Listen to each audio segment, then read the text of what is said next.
Salam teman-teman sekalian, berjumpa kembali dengan saya Arif Gule di channel TV Laskar Kristus, dan kali ini kita akan berbincang-bincang soal pelayanan di Kalimantan ya. Kebetulan saya bersama dengan hambanya ini ya. Silakan Pak, mau perkenalkan diri.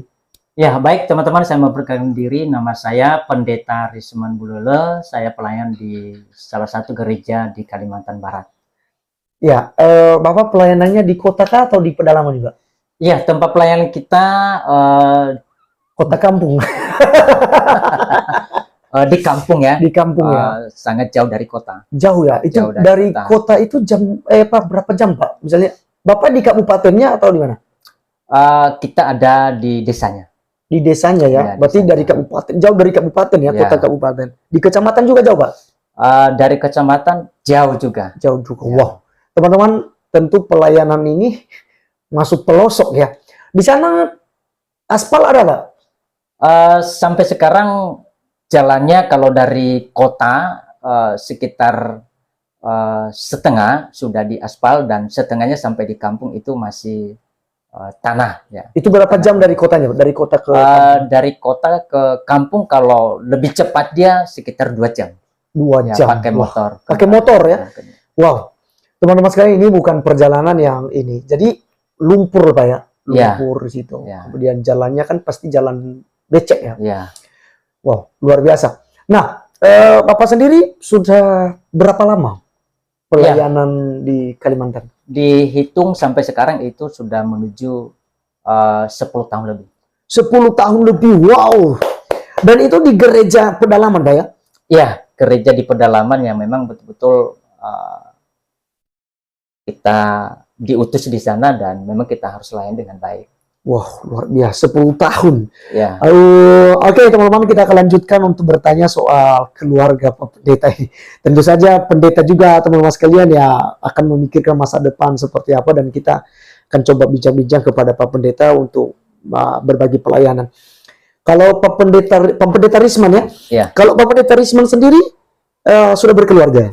Ya, sudah. Istrinya Ya, dari mana Pak? istri dari NTT, Nusa Tenggara Timur, khususnya Soe ya, Soe. Dari Soe. Ya, dari Soe. Dari Soe. Oke ya, dari Nusa Tenggara Timur, dari Soe. Kayaknya juga saya punya teman dulu dari Soe. Ya, saya bisa katakan sebagai abang angkat saya di Papua Pak. Saya masih di Papua, orang Soe juga. Baik, anak udah berapa?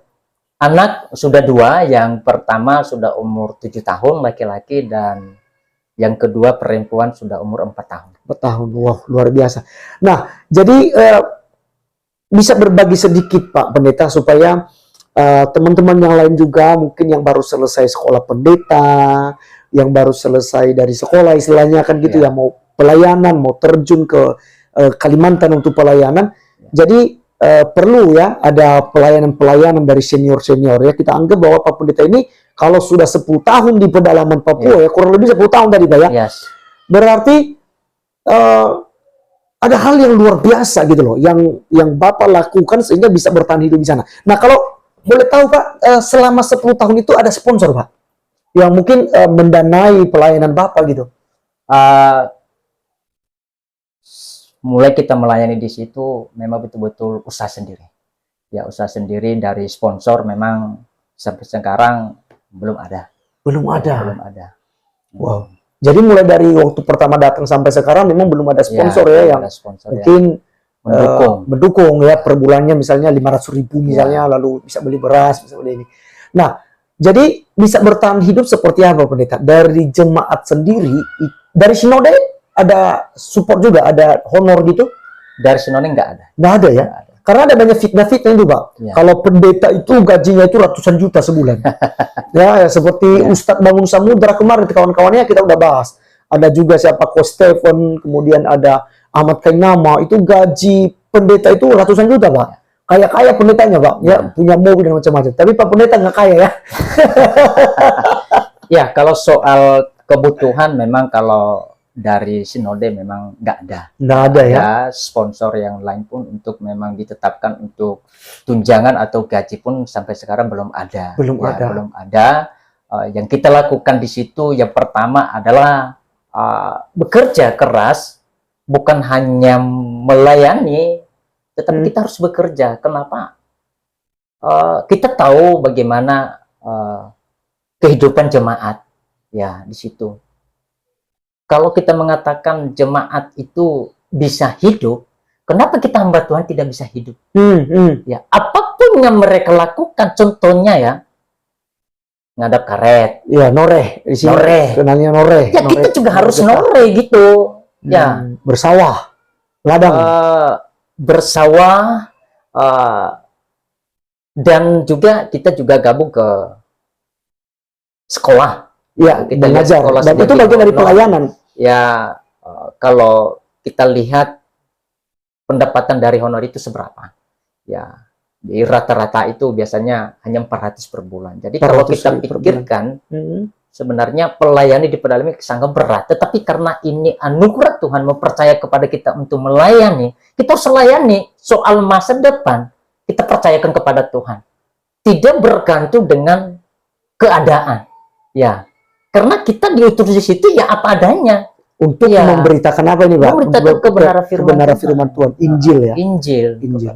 Oke, jadi waktu datang ke sana itu kan ini kan bawa istri, Pak. Iya. Bawa istri, bawa anak. Nah, tentu saja kebutuhan dalam sehari-hari itu tentu saja ya membutuhkan Iya. uang banyak gitu ya, Iya. apalagi udah punya anak 2 gitu ya. Nah, itu kalau dari jemaat sendiri apa yang mungkin jemaat bisa bantu gitu Iya. Pak, untuk mendukung pelayanan Bapak? Ya, yang pertama yang mereka bantu adalah mereka kasih kita lahan ya, karet gitu. Dikasih lahan ya, karet, untuk karet. supaya kita bisa ya dapat uang, Jual getahnya kan? jual getahnya, dapat uang untuk mencukupi kebutuhan keluarga.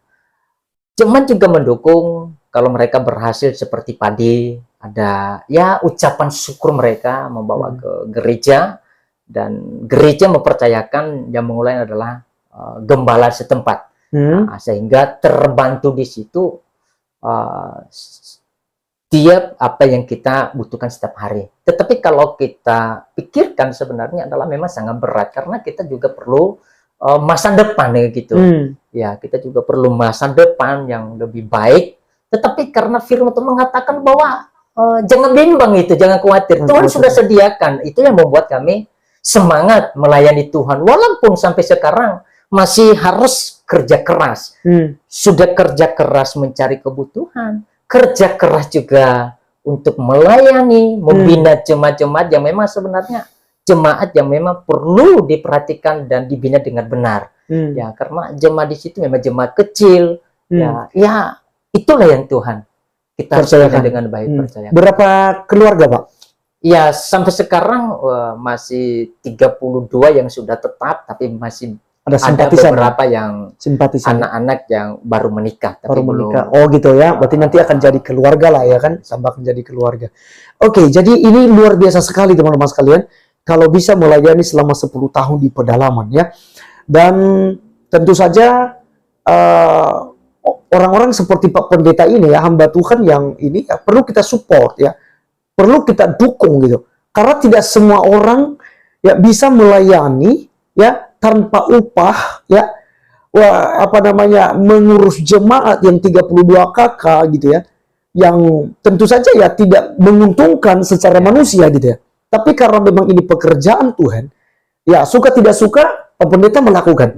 Nah ini Pak Pendeta kan ini kebetulan Pak Pendeta satu kampung dengan saya, satu suku maksud saya teman-teman sekalian, satu suku dari Nias. Nah jadi kan Pak Pendeta karena bukan orang Kalimantan ini, bukan orang Dayak, jadi jauh-jauh dari kampung ya, dari Nias ya, lalu pergi bukan merantau sebenarnya ya, tapi melayani, diutus ya. Kalau Pak Pendeta tadi katakan diutus ke Kalimantan, dan itu bukan di perkotaan, tapi itu di pedalaman. Dan ini teman-teman sekalian, ini hal yang luar biasa sekali yang harus kita bisa belajar dari senior-senior seperti ini ya, dari Pak Pendeta seperti ini. Nah, kalau kita lihat juga Pak Pendeta, banyak para hamba Tuhan itu yang melayani di kota gitu ya, berapi-api di kota gitu ya. Tapi saya percaya bahwa belum tentu ya, belum tentu, bukan berarti tidak bisa ya, belum tentu juga mereka bisa bertahan seperti Pak Pendeta sampai 10 tahun, dan ini sesuatu hal yang luar biasa teman-teman. Nah oleh karenanya kali ini teman-teman, saya mengajak kita, ya, para subscriber YouTube channel TV Laskar Kristus ini untuk mendukung. Saya percaya banyak anak-anak Tuhan, pengusaha, banyak anak Tuhan yang sebenarnya mampu mereka untuk mendukung pelayanan. Tapi mungkin mereka tidak tahu kemana mereka kasih, Pak. Ada banyak sekali para pejabat-pejabat tinggi, Pak, yang ini mereka tidak tahu bagaimana cara memberi gitu loh, mau memberikan ke siapa, yang layak itu siapa gitu loh. Nah, karena kecenderungan sekarang ini para pejabat tinggi, pengusaha besar, kalau mereka Kristen, itu mereka mendukungnya ya gembala setempat gitu. Nah, jadi mereka kadangkala ya nggak punya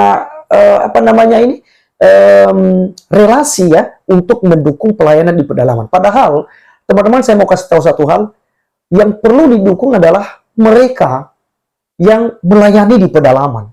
Karena apa? Karena mereka ya dengan fasilitas yang sangat terbatas. Kita di kota, teman-teman, sekalipun kita tidak punya mobil, tapi kita bisa naik angkot, kita bisa jalannya bagus gitu ya. Tapi kalau di pedalaman lumpur-lumpur ya, pergi belanja saja udah setengah mati, Pak, ya. Ya. Juga pendidikan anak. Nah, jadi kalau pendidikan anak sendiri, Pak Pendeta, gimana? Anak-anaknya di situ. Ya tentu saja kita sebagai ini, kita mau anak kita itu mendapatkan sekolah yang mewah, sekolah yang bagus, yang berkualitas pastinya. Nah, Pak Pendeta sendiri bagaimana pola pikir Pak Pendeta ke depan untuk anak-anak yang ada, Pak? Dua orang anak. Yang pertama, anak yang pertama sudah sekolah kelas 1 SD. Di sana, di kampung itu, Pak? Dan dimanapun kita tinggal, ya pasti anak kita juga ada di situ. Bukan artinya kita beda-bedakan dengan anak yang ada di kampung itu.